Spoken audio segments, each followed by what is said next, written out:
Mudando de assunto, em entrevista exclusiva à CNN, o ministro-chefe da Secretaria-Geral da Presidência da República, Márcio Macedo, citou a CPI do MST e demonstrou preocupação com a banalização, entre aspas, na avaliação dele, de comissões parlamentares de inquérito no Congresso.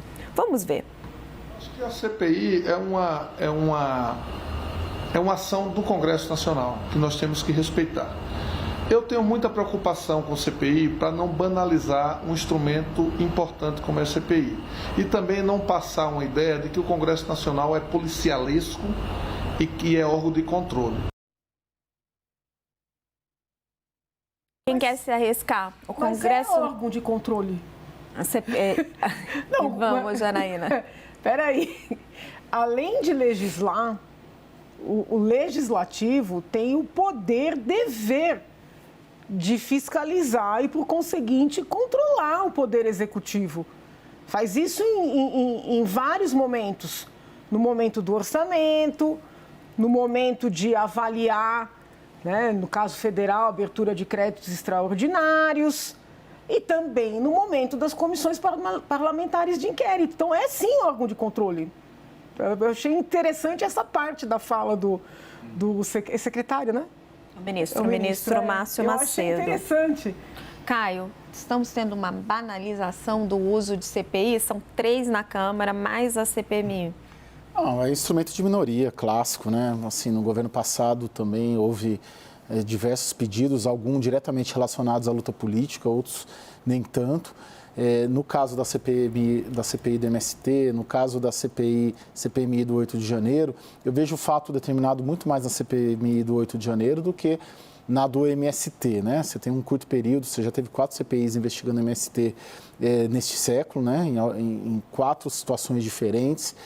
Acabou de começar, né, o governo. É fato também que houve uma retomada das invasões, né, de terra. Agora, a oposição me parece muito mais animada com essa, né? A situação se reverteu um pouco.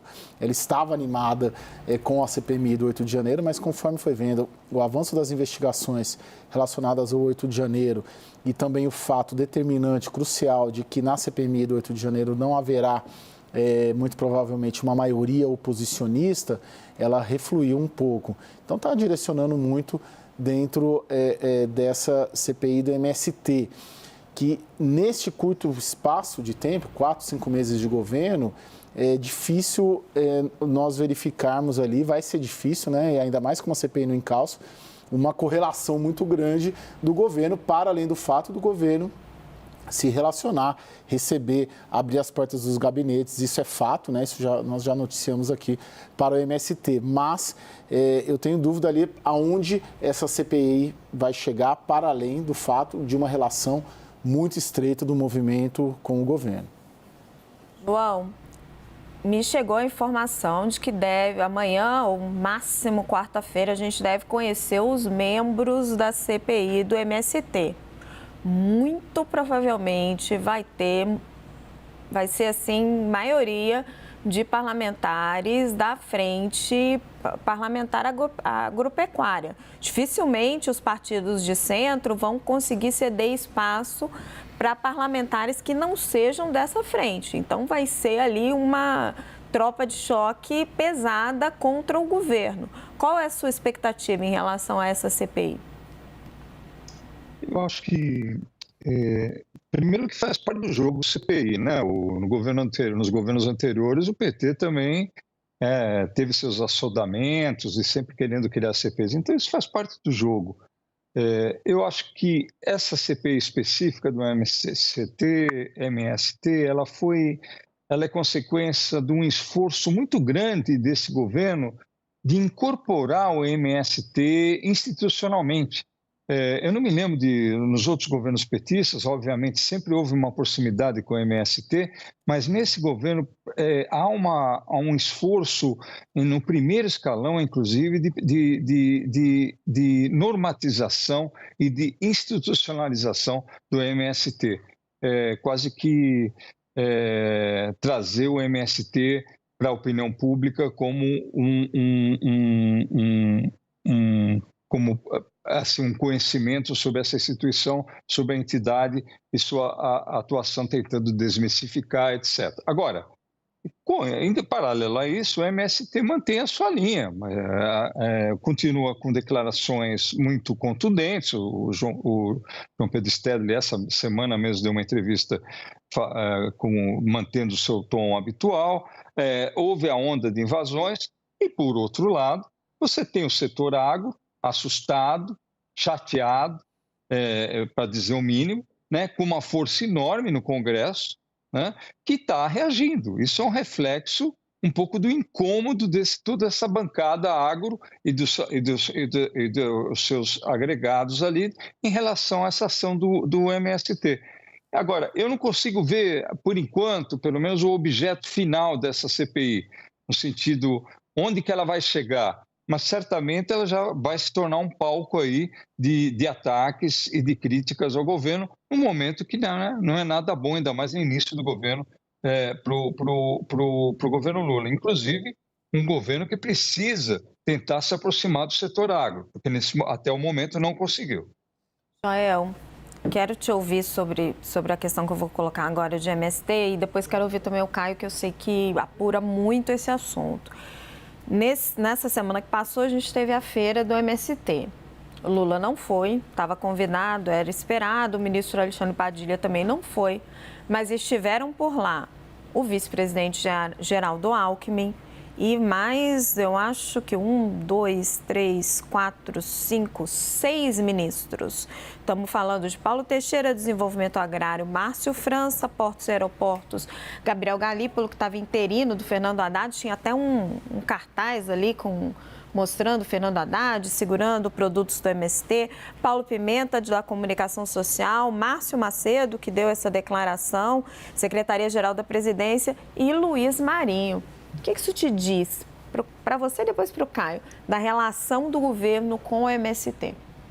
Olha, eu acho que se fosse para mostrar o apoio que talvez o próprio MST sonhasse, seria o Lula presente ali em algum ato e não teve. Teve aí uma série de ministros. Mesmo assim, eu achei que o destaque dado ao evento, pelo menos na minha impressão, não foi tão grande assim.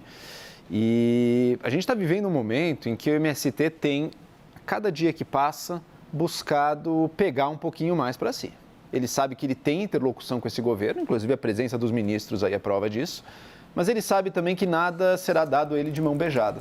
Por isso ele está com essa agenda agressiva de invasões, ou de ocupações, como queira chamar, mas inclusive de terras produtivas que a gente acompanhou ao longo dos últimos meses. E até agora, toda vez que o MST invade um pouco mais, pega um pouco mais para si ou protesta um pouco mais, o governo tem cedido.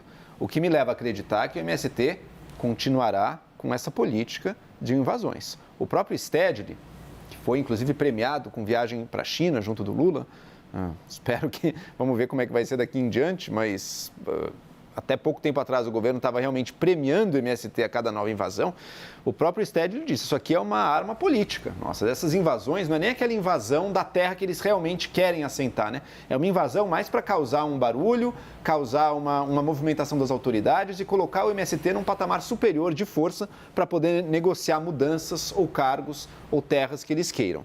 O próprio Stedley admitiu, isso aqui é uma ferramenta, uma arma política do movimento. Ora, a CPI também é uma arma política. No caso aqui, uma arma política dos representantes do agro, né? As CPIs, muitas vezes, elas têm dois elementos, né? Um elemento que é o circo político, o palanque, os discursos, só que não levam a nada, e uma investigação real, documentos, fatos que vão ser descobertos, que vão, no mínimo, elucidar algo para a sociedade e, em alguns casos muito raros, talvez gerar alguma consequência jurídica mesmo. Essa CPI do MST, eu não tenho dúvida, ela vai ser provavelmente única e exclusivamente palco político. Vai ter circo, vão tentar criar bombas para a imprensa, mas que depois vão se revelar como não sendo grandes coisas. Isso é o que eu imagino. Vão usar isso muito mais de palanque do que qualquer outra coisa. Agora, estão errados em fazer isso? Aí já não digo, acho que não, pelo contrário. É uma arma política, será um palanque político e com razão. Por quê?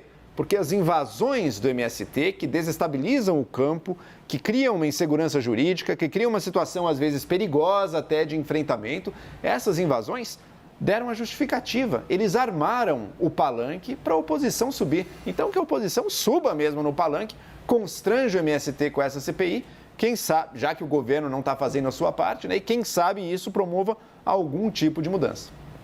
Caio, queria te ouvir sobre a presença dos ministros e acrescentar só um nome ali. Quem também compareceu foi o governador da Bahia, Jerônimo Rodrigues. Sim. Bom, Raquel, todos esses nomes aí que você falou, esses ministros, eles têm uma ligação com movimentos ou movimentos sociais, né? Márcio Macedo, enfim, o ministério dele é o ministério responsável por fazer essa interlocução. Tem até uma ex-integrante do MST que está lá dentro, né? Do gabinete, né? Que foi, quando o Lula ganhou, foi para lá. Luiz Marinho, né? Movimento sindical. Márcio França tem ligação com eles, todos ali, né? É interessante que a gente não vê ninguém de centro, né? Ou da centro-direita que integra o governo. São todos... Geraldo Alckmin. Bom, que foi para o PSB, né? Que é o mesmo partido do Márcio França. Do Márcio França. Então, assim, você vê quem estava ali, ninguém que chama atenção. Fala, nossa, essa autoridade está aí. Agora, de fato, eu super concordo com o Joel. A CPI, ela vai ter algum elemento para constranger se achar, ou dentro dos convênios, ou na relação com a Conab, porque o governo, ele fica... Tanto o governo como o MST, eles ficam meio que nesse morde a sopra, né? Você tem uma relação de que vai, estica, depois você flui, estica e depois você flui. O MST ficou amuado nos últimos anos, né? No governo Temer e principalmente no governo Bolsonaro, e agora retornou. E, de certa maneira, apenas a gente vê uma parte deste governo dialogando, né? Você não vê todo esse governo junto com o MST, né? Você vê essa parte mais próxima a esses movimentos, mais próxima à esquerda, e com muito questionamento também, né? Conforme tem essas invasões, toda a repercussão que é dada, ela parece que o governo não sabe muito como lidar, se abraça ou se reflui, ou na declaração ele refuta, mas aí ele abre as portas do gabinete e aí abre uma margem para a oposição explorar essa relação.